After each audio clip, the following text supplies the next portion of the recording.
Historical Islamic net work کے دیکھنے والے تمام ناظرین و حضرات السلام علیکم۔ تو قصص الانبیاء کے دوسرے حصے میں آپ سب کو خوش آمدید۔ ناظرین، جب حضرت آدم علیہ السلام اور حوا علیہ السلام نے ابلیس کے بہکاوے میں آ کر شجر ممنوعہ کا پھل کھا لیا تو ان کے جنتی لباس اتر گئے اور اللہ عز و جل نے انہیں زمین پر اترنے کا حکم دے دیا اور ساتھ ہی ابلیس کو بھی زمین پر اتار دیا۔ حضرت آدم علیہ السلام کو اس بات سے آگاہ کر دیا گیا کہ جس طرح شیطان نے تمہیں بہکا کر جنت سے نکلوایا ہے، اس طرح یہ دنیا میں بھی تمہیں بہکانے کی بھرپور کوشش کرے گا تاکہ تم دوبارہ جنت میں داخل نہ ہو سکو، لہٰذا اپنے آپ کو اس کی چال سے بچانے کی بھرپور کوشش کرنا۔ تو اللہ تبارک و تعالیٰ نے فرمایا کہ تم سب اسی حالت میں زمین پر اتر جاؤ، تم ایک دوسرے کے دشمن بن کر رہو گے اور تمہارے لیے زمین میں رہنے کی جگہ ہے اور ایک مقررہ وقت تک فائدہ اٹھانے کا موقع بھی۔ اللہ نے فرمایا تم دونوں یعنی انسان اور شیطان یہاں جنت سے اتر جاؤ، تم آپس میں ایک دوسرے کے دشمن بن کر رہو گے۔ اب اگر تمہارے پاس میری طرف سے ہدایت آئے تو جو شخص میری ہدایت کی پیروی کرے گا وہ نہ تو دنیا میں گمراہ ہوگا اور نہ ہی آخرت میں تکلیف اٹھائے گا۔ رسول اللہ صلی اللہ علیہ وآلہ وسلم نے فرمایا، اللہ تعالیٰ نے جب حضرت آدم علیہ السلام کو جنت سے زمین پر اتارا تو انہیں دنیا میں جینے کا ہنر بھی سکھا دیا اور جنت کے کچھ پھل بھی عطا فرمائے۔ حضرت آدم علیہ السلام اور حوا علیہ السلام کو اللہ تعالیٰ نے جنت سے نکال کر زمین پر اتارا۔ زمین پر اترنے کے بعد انہیں جنت اور اس کی راحت و سکون والی زندگی یاد آئی اور انہیں اپنی غلطی کا احساس ہوا تو وہ فوراً اللہ سبحانہ تعالیٰ کے حضور توبہ کرنے لگے اور توبہ کے کلمات بھی اللہ عز و جل نے انہیں سکھا دیے تھے۔ پھر آدم علیہ السلام نے اپنے رب سے چند کلمات سیکھ لیے تو اللہ تعالیٰ نے ان کی توبہ قبول کر لی، بے شک وہی توبہ قبول کرنے والا بے حد رحم کرنے والا ہے۔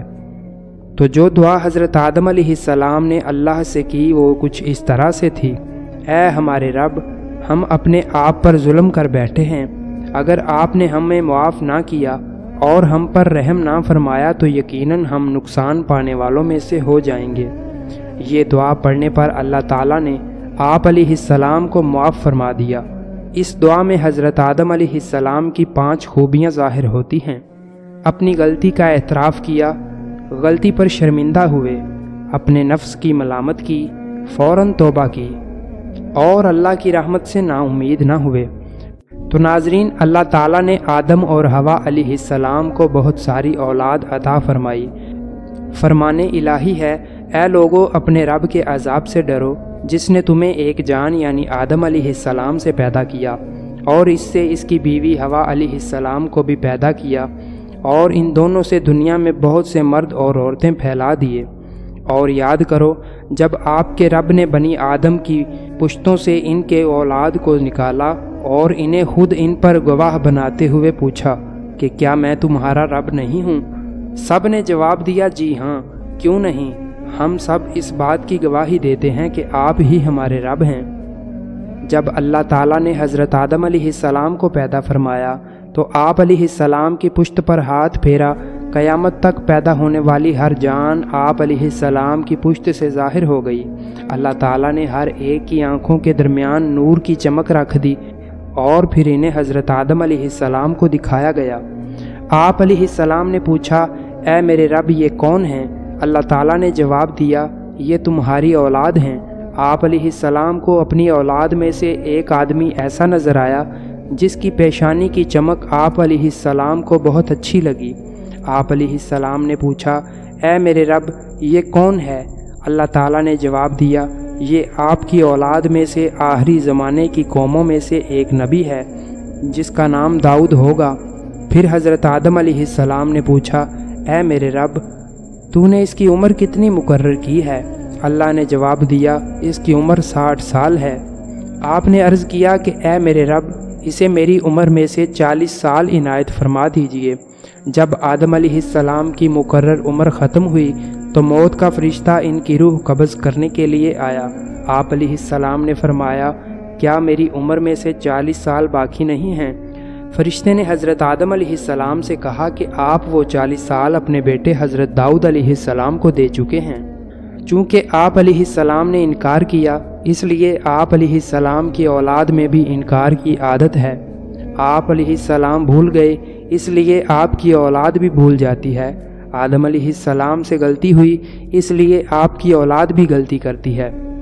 حضرت آدم علیہ السلام کو پیدا فرمانے کے بعد جب اللہ رب العزت نے آپ علیہ السلام کی پشت پر ہاتھ پھیرا تو آپ علیہ السلام کی تمام اولاد آپ علیہ السلام کی پشت سے ظاہر ہو گئی۔ پھر اللہ عز و جل نے آپ علیہ السلام کے سامنے آپ کی تمام اولاد سے اپنی توحید کا پکا عہد اور پیمان لیا۔ فرمان الہی ہے، اور یاد کرو جب آپ کے رب نے بنی آدم کی پشتوں سے ان کی اولاد کو نکالا اور انہیں خود ان پر گواہ بناتے ہوئے پوچھا کہ کیا میں تمہارا رب نہیں ہوں؟ سب نے جواب دیا، کیوں نہیں، ہم سب اس بات کی گواہی دیتے ہیں کہ آپ ہی ہمارے رب ہیں۔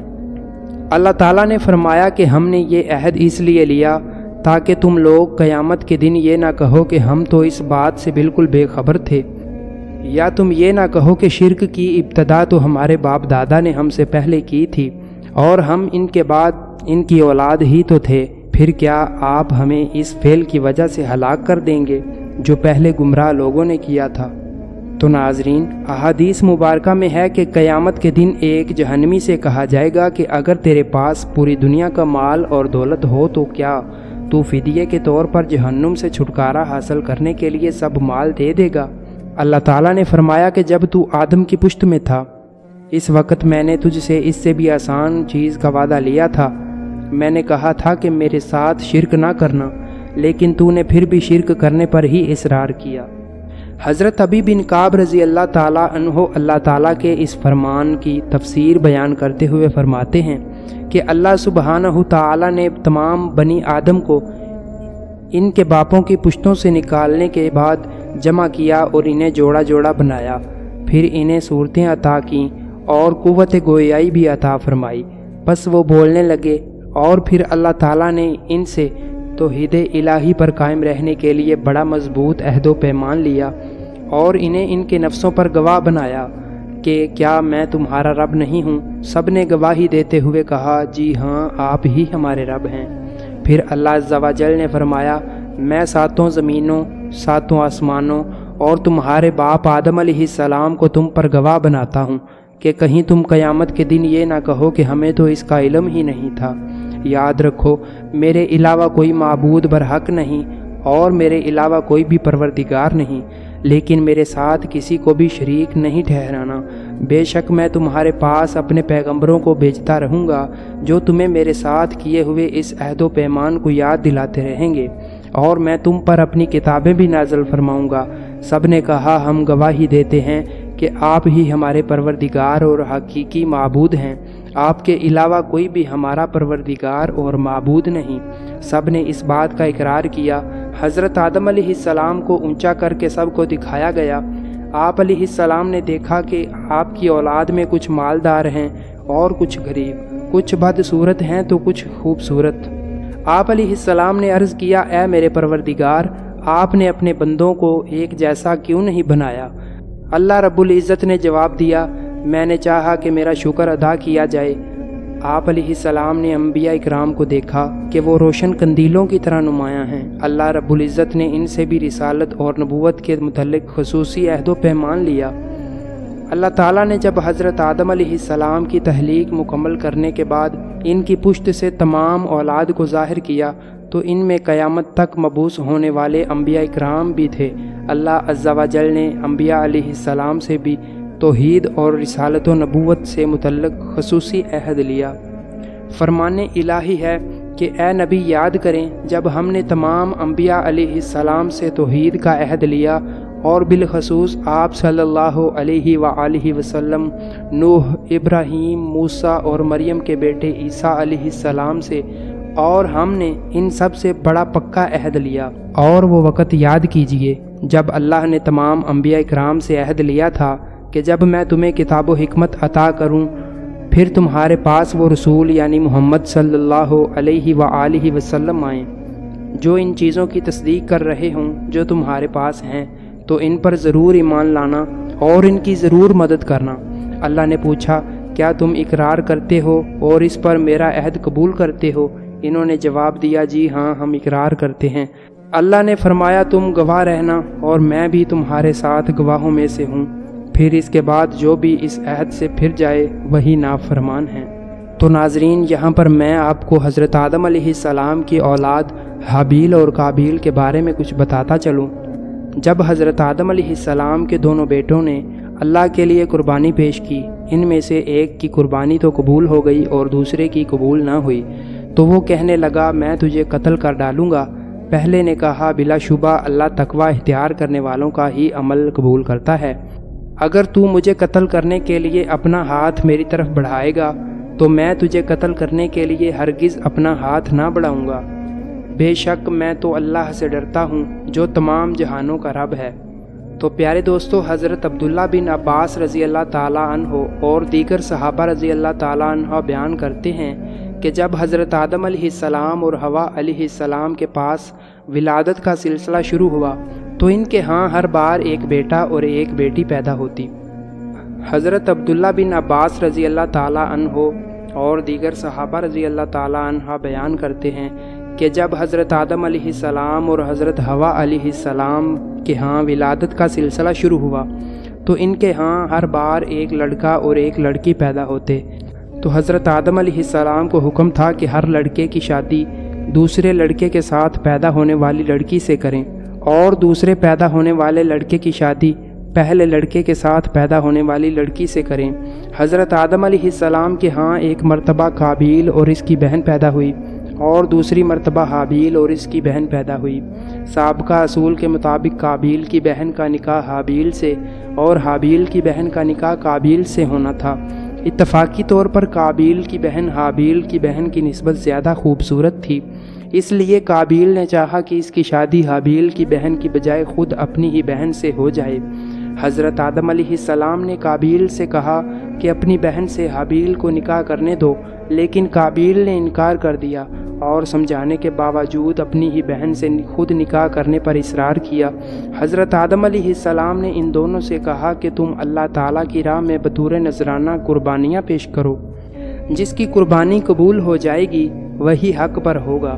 حابیل بکریاں پالتا تھا، اس نے ایک موٹی تازی بکری قربان کی، اور قابیل کھیتی باڑی کرتا تھا، اس نے گھٹیا قسم کا اناج اللہ تعالیٰ کی راہ میں پیش کیا۔